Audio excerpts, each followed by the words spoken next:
Darlings, ಎಲ್ಲರೂ ಹೇಗಿದ್ದೀರಾ? ನಾನಂತೂ ಚೆನ್ನಾಗಿದ್ದೀನಿ, ನೀವು ಕೂಡ ಎಲ್ಲ ಚೆನ್ನಾಗಿದ್ದೀರಾ ಅಂತ ಅನ್ಕೊಂಡಿದ್ದೀನಿ.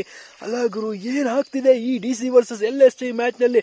ಇಶಾಂತ್ ಶರ್ಮಾ, ನಮ್ಮ ಕಿಂಗ್ ಕೊಹ್ಲಿ ಅವರ ಆತ್ಮೀಯ ಗೆಳೆಯ, ಕೊಹ್ಲಿಯೂ ಕೂಡ ಕಿಂಗ್ ಕೊಹ್ಲಿ ಅವ್ರಿಗೆ ಗಿಫ್ಟ್ನ ಕೊಟ್ಟಿದ್ದಾರೆ. ಗುರು ತಗೊಳ್ಳಿ ಗುರು, ನಾವು LSG ಅವ್ರನ್ನ ಬಗ್ಗು ಬಡಿತೀವಿ ಅಂತ ಹೇಳ್ಬಿಟ್ಟು top 3 ಬ್ಯಾಟ್ಸ್ಮನ್ಗಳು KL Rahul, Quinton de Kock ಅಂತ ಬಿಗ್ ವಿಕೆಟ್ ಕಿತ್ತು ಬಿಸಾಕ್ಬಿಟ್ರು ಗುರು. ಸೊ 4 ಓವರ್ಗೆ ಕೊಟ್ಟಿದ್ದವರು ಕೇವಲ 34 ರನ್, 3 ವಿಕೆಟ್ನ ಕಿತ್ತಿದ್ದಾರೆ ಗುರು. ಸೊ ಏನೋ ಗೊತ್ತಿಲ್ಲ, RCBಗೆ ಎಲ್ಲ ಕೂಡ ಒಂಥರ ಗುಡ್ ಸೆನ್ಸ್ ಆಗ್ತಿಲ್ಲ. ಲಾಸ್ಟ್ 5 ಮ್ಯಾಚ್ನ ಕೂಡ ನಾವು ಗೆದ್ದಿದ್ದೀವಿ. ಪ್ಲೇ ಆಫ್ಸ್ ಆಸೆ ಇನ್ನೂ ಕೂಡ ಜೀವಂತವಾಗಿದೆ.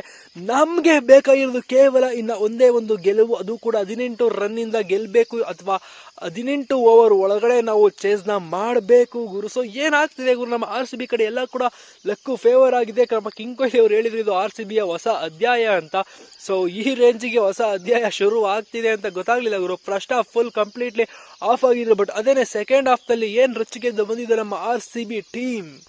ಯಾರನ್ನು ಕೂಡ ಊಹೆ ಕೂಡ ಮಾಡಿರಲಿಲ್ಲ ಈ ರೇಂಜಿಗೆ ಗೆಲ್ತಾರೆ ನಮ್ಮ RCB ತಂಡ ಅಂತ. ಬಟ್ ಫಸ್ಟ್ ಬ್ಯಾಟಿಂಗ್ ಆಡಿದಂಥ ನಮ್ಮ DC ತಂಡಕ್ಕೆ ಅಲ್ಲಿ ಆಪತ್ ಬಾಂಧವರಾಗಿ ಒದಗಿ ಬಂದಿದ್ದೇನೆ. ಪೋರೆಲ್ ಅವರು ಗುರು, ಎಂಥ ಬ್ಯಾಟಿಂಗ್ ಗುರು ಈ ವ್ಯಕ್ತಿದು. ಪೋರೆಲ್ 33 ಬಾಲ್ನಲ್ಲಿ 58 ರನ್, 5 4 4 6, 175 ರನ್ ಸ್ಟ್ರೈಕ್ ರೇಟ್ನಲ್ಲಿ ಆಡಿದರೆ. ಅವ್ರ ಜೊತೆಗೆ ಒಳ್ಳೆ ಪಾರ್ಟ್ನರ್ಶಿಪ್ನ ಕಲೆ ಹಾಕಿದ್ದು ಶೈ ಓಪ್ 38 ರನ್ ನೋಡಿದ್ದಾರೆ. ಅದ್ರ ಜೊತೆಗೆ ನಮ್ಮ ಪಂತ್ ಒಳ್ಳೆ ಕ್ಯಾಮಿಯೋ ಇನ್ನಿಂಗ್ಸ್ 23 ಬಾಲ್ನಲ್ಲಿ 33 ರನ್. ಇಂಡಿಯನ್ ಬ್ಯಾಟ್ಸ್ಮನ್ಗಳು ಈ ರೇಂಜ್ಗೆ ರನ್ ಗಳಿಸ್ತಾರೆ, ನೋಡೋದಕ್ಕೆ ತುಂಬ ಖುಷಿಯಾಗುತ್ತೆ ಗುರು. ಯಾಕೆಂದರೆ T20 ವರ್ಲ್ಡ್ ಕಪ್ ಹತ್ರ ಬರ್ತಾ ಇದೆ. ಈ IPL ಮುಗಿತಿದ್ದಂಗೆ ಸ್ಟಾರ್ಟ್ ಆಗೋದೇನೆ T20 world cup. So Pant ಅವರು ಕ್ಯಾಮಿಯೋ ಇನ್ನಿಂಗ್ಸ್ ಆದಮೇಲೆ ಬರೋದೇನೆ ಸ್ಟಬ್ಸು.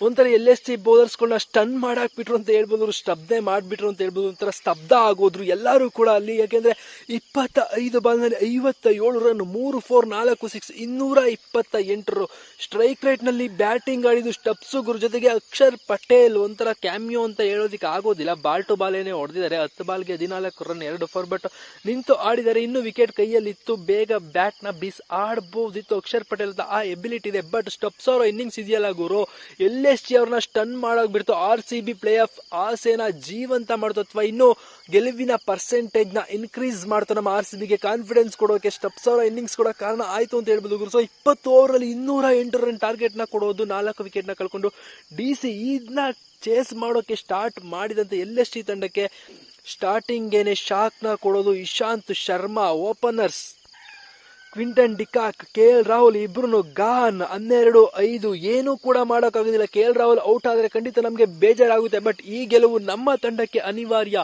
ಯಾಕೆಂದರೆ ಇದು ನಮ್ಮ ತಾಯ್ನಾಡು. KL ರಾಹುಲ್ ಆಡ್ತಾ ಇದ್ದಾರೆ, ಖಂಡಿತ ಬೇರೆ ತಂಡಕ್ಕೆ ಅವ್ರಿಗೆ ನಾವು ಸಪೋರ್ಟ್ ಮಾಡ್ತೀವಿ. ಬಟ್ ನಮ್ಮ ಗೆಲುವನ್ನು ನಾವು ಯಾವತ್ತೂ ಬಿಟ್ಟು ಕೊಡೋದೇ ಇಲ್ಲ ಗುರು. ಯಾಕೆಂದರೆ ಮಾರ್ಕಸ್ ಸ್ಟೋಯ್ನಿಸ್, ದೀಪಕ್ ಹುಡಾ ಎಲ್ಲರೂ ಕೂಡ ಹೋದ್ಮೇಲೆ ನಿಕೋಲಸ್ ಪುರಾನ್ ಹೋರಾಟನ ಕೊಡ್ತಾರೆ ಗುರು. 27 ಬಾಲ್ನಲ್ಲಿ 61 ರನ್, 6 4 4 6, 225 ಸ್ಟ್ರೈಕ್ ರೇಟ್. ಬಟ್ ಇವ್ರನ್ನ ಕಿತ್ತು ಬಿಸಾಕೋದೇನೆ, ನಿಕೋಲಸ್ ಪೂರನ್ನ ಕಿತ್ತು ಬಿಸಾಕೋದೇನೆ ಕುಮಾರ್ ಅಣ್ಣ ಗುರು. ಬಟ್ ದೀಪಕ್ ಹುಡಾ ಅವರ ಪ್ರಮುಖ ವಿಕೆಟ್ನ ಕೂಡ ತಗೊಳ್ತಾರೆ ಇಶಾಂತ್ ಶರ್ಮಾ ಅವರು. ಸೊ ಈ ಮ್ಯಾಚ್ನ ಪ್ಲೇಯರ್ ಆಫ್ ದಿ ಅವಾರ್ಡ್ ಸಿಕ್ಕಿದ್ದು ಅದಕ್ಕೂ ಮುಂಚೆನೆ ಇಲ್ಲೊಂದು ಅದ್ಭುತ ನಡೆಯುತ್ತೆ ಗುರು.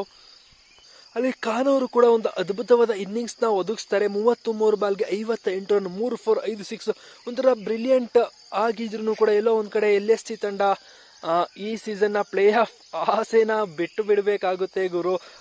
ಬಟ್ ನವೀನ್ ಉಲ್ಲಕ್, ಬಿಷ್ಣೋಹಿ ಯಾರು ಕೂಡ ಏನು ಮಾಡೋಕ್ಕಾಗೋದಿಲ್ಲ. ಬಟ್ ನಮ್ಮ ಆಯುಷ್ ಬಡೋಣಿ ಅವ್ರ ಮೇಲೆ ಒಂದು ಹೋಪ್ ಇತ್ತು, ಬಟ್ ಅಷ್ಟಕ್ಕಷ್ಟೇ ಗುರು. ಬಟ್ ನಮ್ಮ ಬೌಲಿಂಗ್ನಲ್ಲಿ player of the match award ಸಿಕ್ಕಿದ್ದು ಇಶಾಂತ್ ಶರ್ಮಾ ಅವರಿಗೆ. ಯಾಕೆಂದರೆ ಟಾಪ್ 3 ವಿಕೆಟ್ಸ್ಗಳನ್ನ ತಕ್ಕೊಡ್ತಾರೆ. DC ಗೆಲುವಿಗೆ ಪ್ರಮುಖವಾದ ಕಾರಣ ಆಗೋದಲ್ದೇನೆ ಈ ಮ್ಯಾಚ್ನ ನಮ್ಮ RCBಗೆ ಬಿಟ್ಕೊಟ್ರು ಗುರು. ಒಂಥರ RCBಗೋಸ್ಕರ ಈ ಮ್ಯಾಚ್ ಆಡ್ತಾ ಇದ್ದಾರೆ ಅಂತ ನಮಗೆ ಅನ್ನಿಸ್ತು. ಸೊ ಅವರು ಕೊನೆ ಪಂದ್ಯನ ತಮ್ಮ ಹೋಮ್ ಗ್ರೌಂಡ್ನಲ್ಲಿ 18 ರನ್ನಿಂದ ಗೆದ್ದಿದ್ದಾರೆ. ನಮಗೂ ಕೂಡ ಬೇಕಾಗಿರೋದು ಕೇವಲ 18 ರನ್ಗಳ ವಿಕ್ಟ್ರಿ, ಅಥವಾ 18 ಓವರ್ನಲ್ಲಿ ಗೆಲ್ಲಬೇಕಾಗಿರೋದು. ಸೊ ಈ 18 ಎಲ್ಲೋ ಒಂದು ಕಡೆ ಕಾಂಬಿನೇಷನ್ ಮ್ಯಾಚ್ ಆಗ್ತಿದೆ ನಮ್ಮ RCB ತಂಡಕ್ಕೆ ಅಂತ ಹೇಳ್ಬೋದು.